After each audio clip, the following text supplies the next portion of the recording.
Hi guys, Gretchen here with the last mushroom video for now. I'm also going to get this Usnea leaching video out at some point very soon. There are 3 videos that will be combined into one video that I'm going to do as well coming out. This one is, well, the 3 parts will be sound bath, yoga routine, and guided meditation, and then I'm going to put them all together into one of my programs that I do at home with my clients so that you can see what I do with them and how to incorporate all the aspects of the healing together where, well, with the exception of the herbs and mushrooms and such, that's what people are invited to do on their own. I'm talking about the actual program, the physical movements, and the sitting still and holding space for yourself. So that being said, today's video is the 4th and final mushroom for now video. We're going to go over Polygala Tenuifolia, which is probably one you're not super familiar with.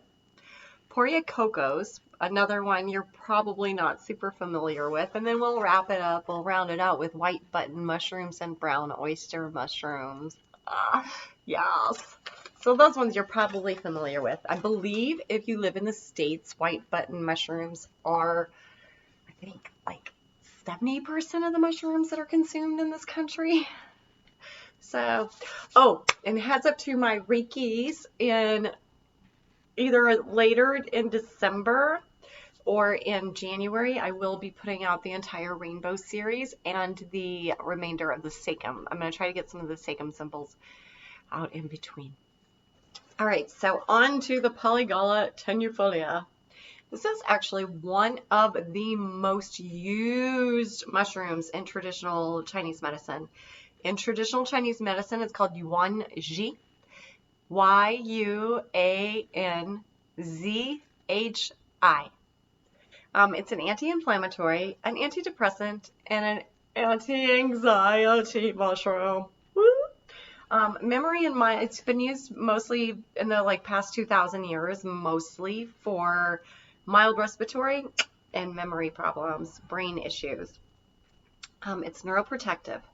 Neuroprotective means it's going to protect your brain from Alzheimer's, Parkinson's, from fibromyalgia, from those big neuroinflammatory diseases that we get from the environmental pollutants and from the pollutants we do ourselves, as well as just age-related disease, because, you know, a body at rest stays at rest. The older you get, the more excuses you find to slow down, and once you've slowed down, all of your systems slow down, boo-boo. Gotta keep active. Go to your yoga class. You'll be okay. Anyway, the second really good benefit of this guy is neuroplasticity. Why is neuroplasticity important? Neuroplasticity is important because it promotes this thing called BDNF, brain-derived neurotrophic factor. It helps to get that BDNF going in that hippocampus area.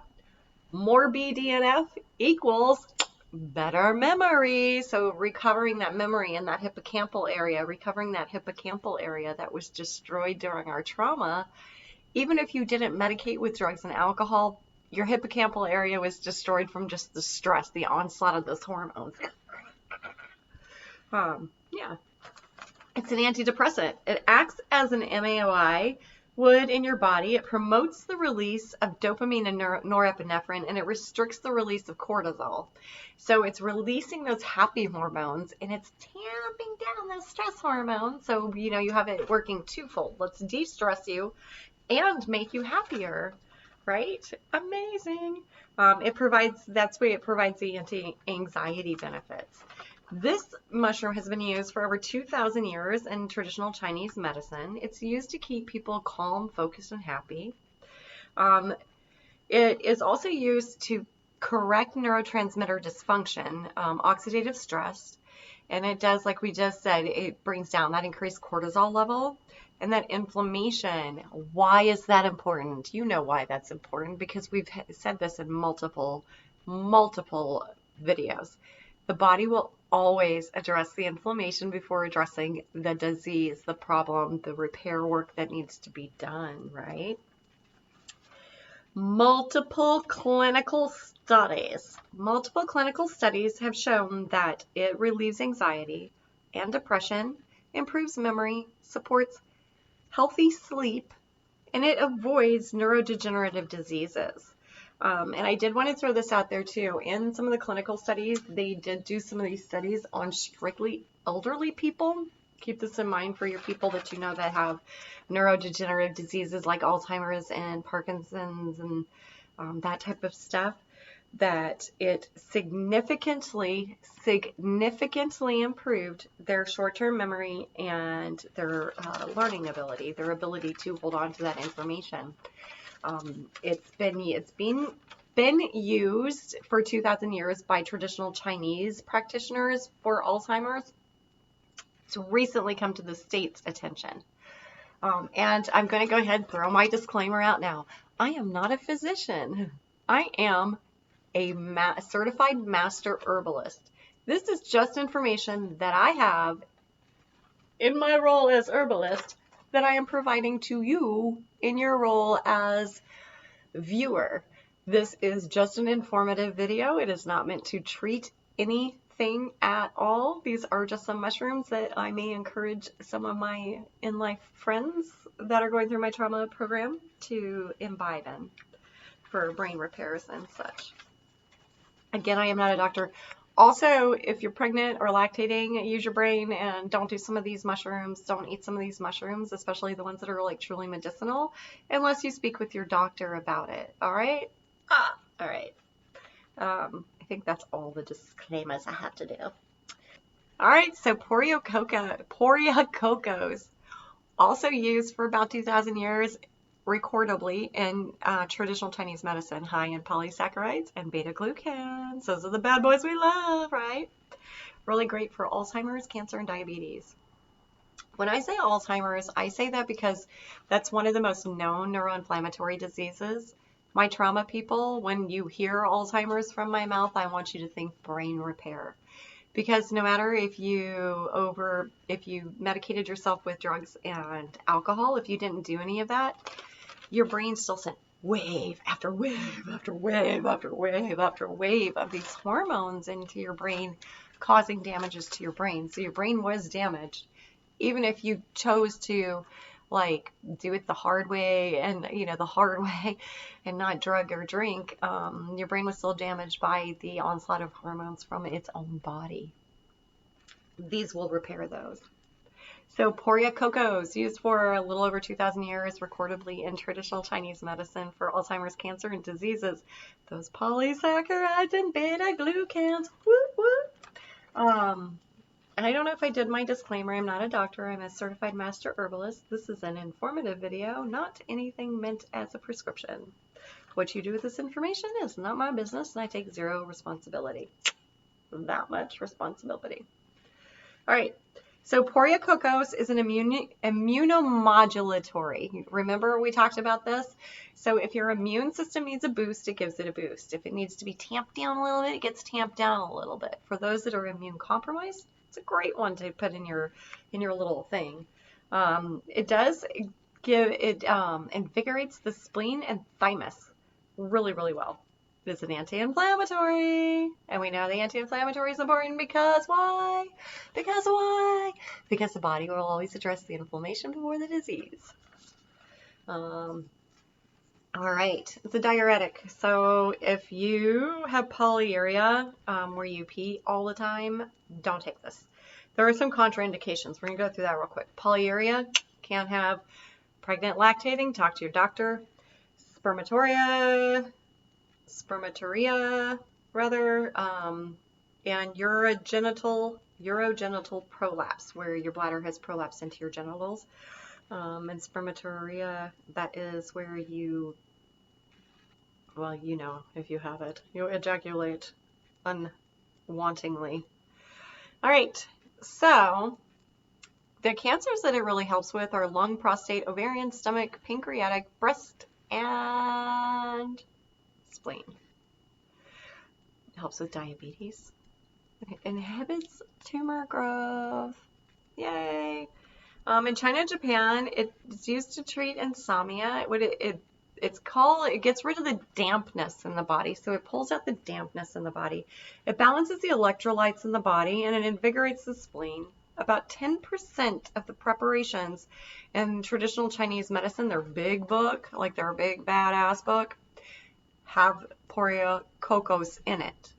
So that should tell you something. If 10% of their preparations, and keep in mind, with traditional Chinese medicine, and I'm giving you a lot of mushrooms, so use the ones that you want. Traditional Chinese medicine is not like medicine here in the States where they give you one pill. Here's your pill, okay? Here's your aspirin. Here's your Xanax. Here's your whatever the hell is you're taking, right, for this one disease.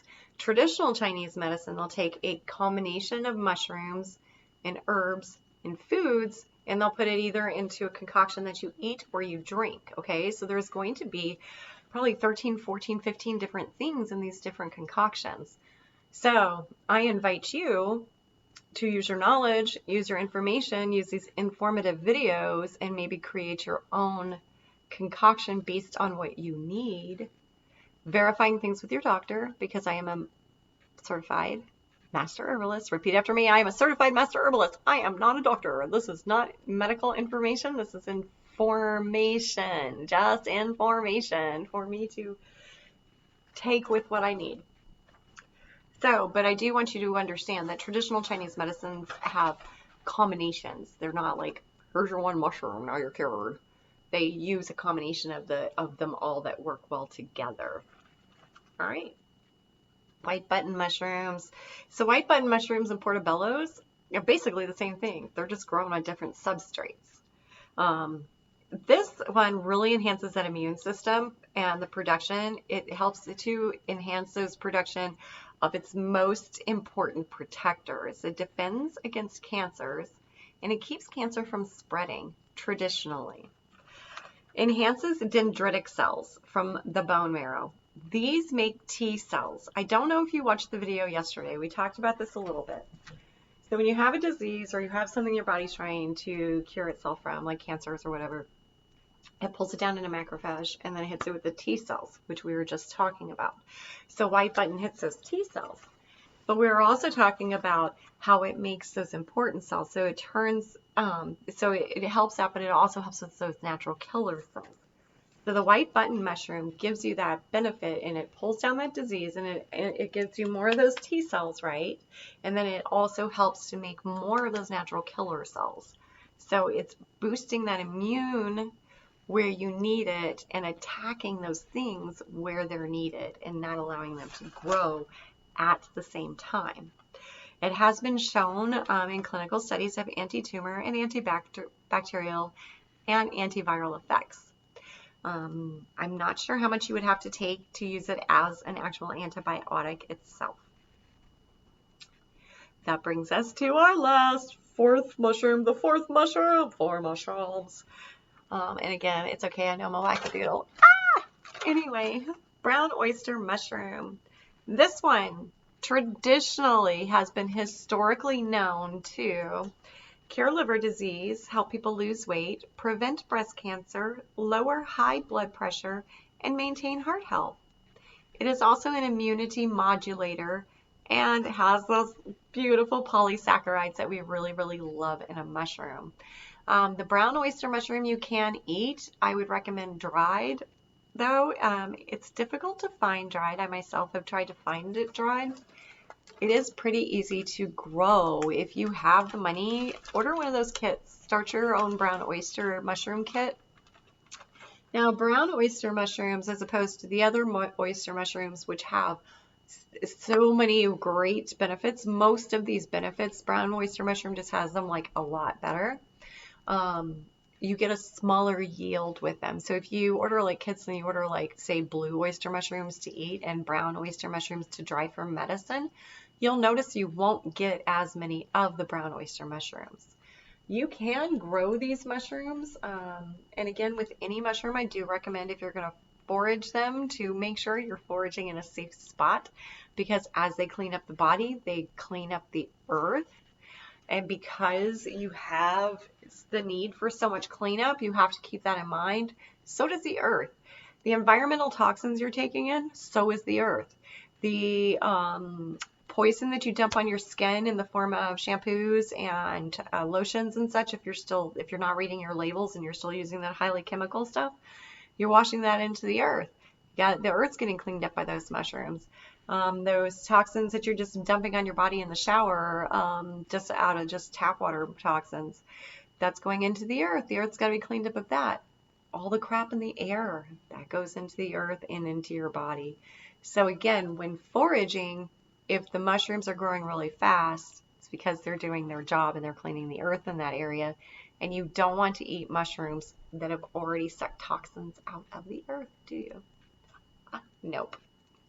Anyway, I'm not sure which one I'm going to put up next. I might put up the Usnea Lichen one next, and I might put up one of the 3 that make up my big bad boy next. We will find out, huh?